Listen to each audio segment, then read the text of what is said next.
এ, আমি হলাম অগি। আমাদের চ্যানেলে নতুন হয়ে থাকলে আমাদের চ্যানেলটিকে সাবস্ক্রাইব করে বেল আইকন বাজিয়ে দাও তাড়াতাড়ি। উম, আগের পর্বে আমরা দেখেছি টম দাদা জেরি বন্ধু আর ডাক দাদাকে খেয়ে ফেলেছিল। জেরি বন্ধু আর ডাক দাদা টম দাদার পেটের মধ্যে গিয়ে বসে পড়েছিল।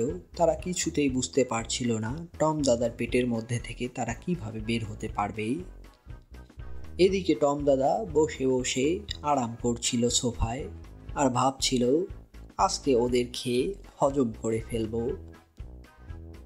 মনের খুশিতে টম দাদা সোফায় বসে বসে হাতে রিমোট নিয়ে অগি অ্যান্ড দ্য ককরোচেস কার্টুন দেখতে শুরু করলো।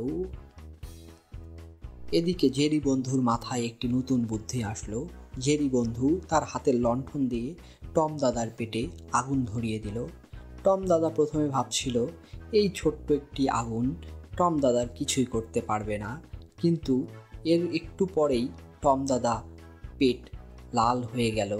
তখন টম দাদা দৌড়াতে শুরু করলো ফায়ার সার্ভিসের দিকে, কিন্তু বাড়িতে ফায়ার সার্ভিস না থাকায় টম দাদা গিয়ে জল খেতে শুরু করলো এবং জল খেয়ে পেট ভরিয়ে ফেললো। টম দাদা জল খেতেই থাকলো আর খেতেই থাকলো। এক সময় টম দাদার পেটের আগুন নিভে গেল।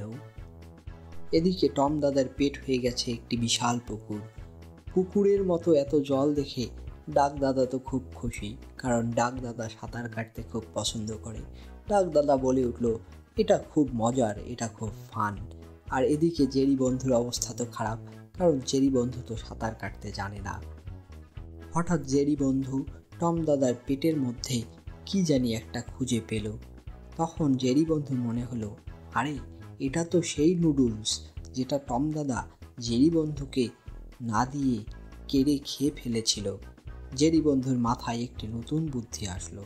জেরি বন্ধু ভাবলো আজকে এর পেট থেকে বের হতেই হবে।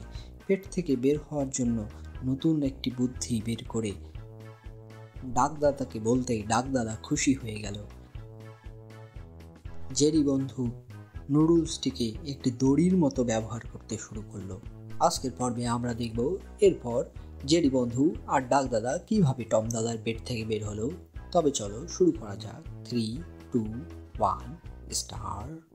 ওয়ে, কি ব্যাপার? এটা কি হচ্ছে? কি ব্যাপার? ঘন্টা কে বাজাচ্ছে আমার গলায়? ওয়ে, গলাটা মাথার মধ্যে ঢুকে যাচ্ছে কেন? টেনে বারবার ঠিক করছি, তারপরও কেন এমন হচ্ছে? আয়নায় দেখি তো। ওয়ে, এটাকে? আরে এটা তো জেরি। জেরি, তুই কিভাবে এখানে আসলি?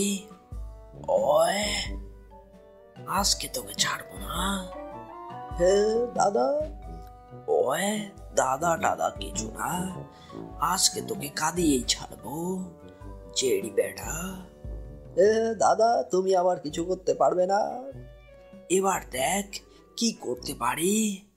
হে, করে দেখাও আগে, তারপর বড় বড় কথা বলো।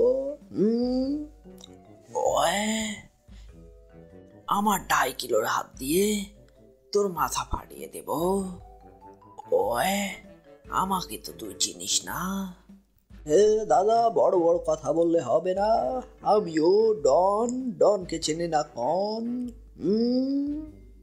ওয়ে, তুই হতে পারিস ডন, আমার কাছে আছে বাতাস বন্দুক।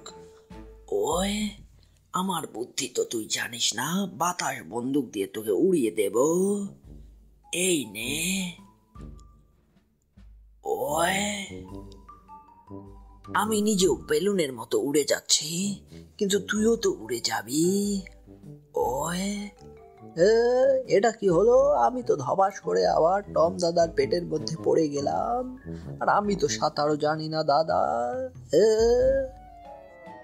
জেরি দাদা, তোমাকে প্রথমেই বলেছিলাম ওই রাস্তা দিয়ে যাই, চলো, এটাই মনে হয় আসল রাস্তা। ডাক দাদা, ওই রাস্তা দিয়ে যাওয়া যাবে না। ওই রাস্তা দিয়ে টম দাদা পটি করে, ভুলে ওই রাস্তায় যেও না, আমার অন্য বুদ্ধি আছে। আহো, আমার নাম বব। এর পরের পর্বে জেরি বন্ধু আর ডাক দাদার সাথে কি হলো তা দেখতে হলে আমাদের চ্যানেলটিতে সাবস্ক্রাইব করে বেল আইকন বাজিয়ে দাও ঝটপট। আর আমাদের ভিডিওটি ভালো লেগে থাকলে লাইক কমেন্ট করতে ভুলে যেও না যেন। ইস্কা ইস্কা।